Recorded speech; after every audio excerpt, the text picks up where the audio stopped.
こんにちは、川田美穂子です。お元気ですか？ How are you today? Do you find that the feelings of anxiety, frustration, sadness, or hatred constantly dominate your mind?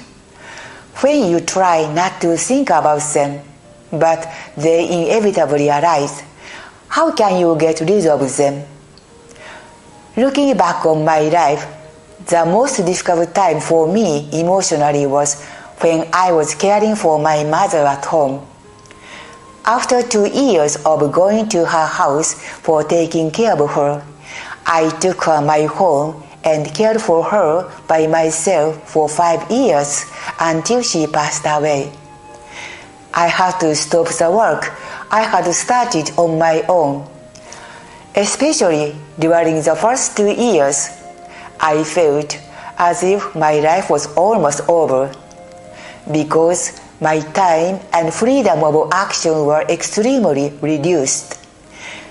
Before I became involved in nursing care, I had always lived with a goal in mind, so the days when I could not have a dream of my own and could not think about the future were painful. My mind was filled with various anxieties, including financial concerns and worries about my mother's health. But during those days, my way of thinking gradually changed. I decided to stop thinking ahead and focus on doing what I should do now to make my mother happy. That was my first priority.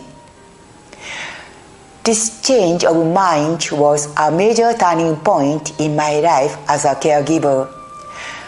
Before I knew it, I hardly felt any anxiety and frustration anymore. I learned from my own experience that when I focus on what I should do now, no distractions arise. Recently, I came across an interesting article in the newspaper's contribution section where the readers consult with the experts about their concerns.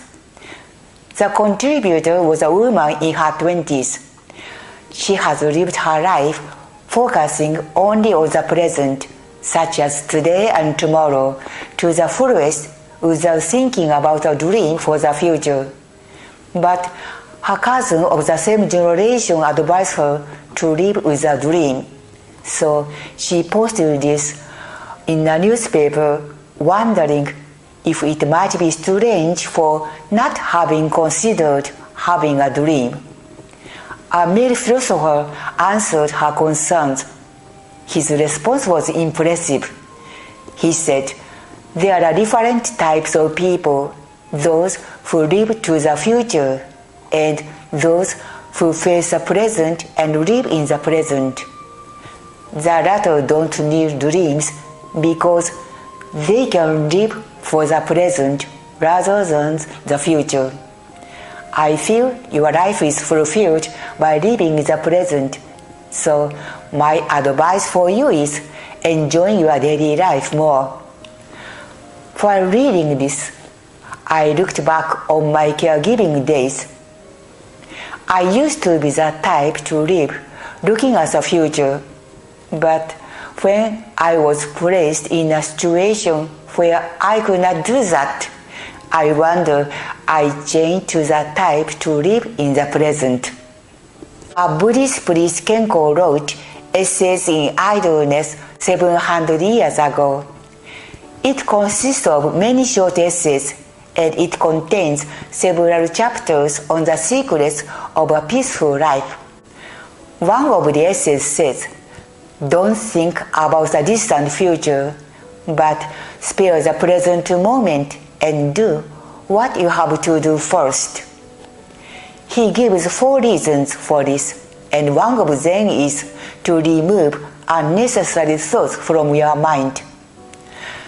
When I studied Essays in Idleness as a student, I didn't understand it very well, but after going through various life experiences, I was surprised to find the content is still relevant today.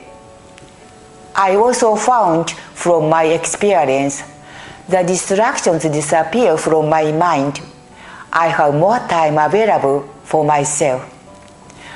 When I started caring for my mother, I felt I had no time at all for my own.